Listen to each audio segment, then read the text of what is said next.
नरेंद्र मोदी की जानिब से हाल ही में हनाया निसार को बाल पुरस्कार अवार्ड दिए जाने पर जिला इंतजामिया अनंतनाग की जानिब से एक तकरीब का इनेकाद किया गया।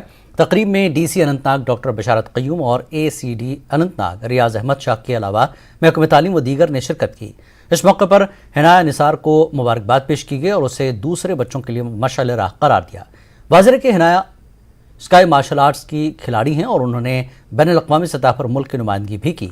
उनका ताल्लुक अनंतनाग के कुकरनाग इलाके से है।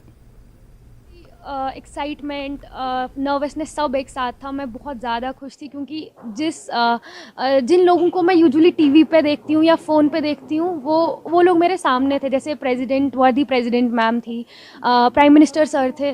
तो अलग लेवल की खुशी थी कि लाइफ में कुछ तो अचीव करा है कि मुझे प्रेस्टिजियस अवार्ड मिल रहा है, वो भी अपने कंट्री के प्रेसिडेंट मैम के हाथों। प्राइम मिनिस्टर सर के साथ इंटरेक्शन हो रहा है तो बहुत खुशी थी। बड़ी बात है कि एक बच्ची क्या कुछ कर सकती है और कहाँ तक पहुँच सकती है। तो मैं तो इनफैक्ट ये चाहता हूँ और ये गुजारिश भी है कि हनाया जो है हमारी एक गुडविल एम्बेसडर हैं यहाँ की बाकी सभी बच्चियों के लिए, और ख़ास तौर से हमारी एक स्कीम है जो बेटी बचाओ बेटी पढ़ाओ, उसके लिए भी एक इम्पॉर्टेंट ये इंस्पिरेशन है और एक गुडविल एम्बेसडर के तौर पे काम करें।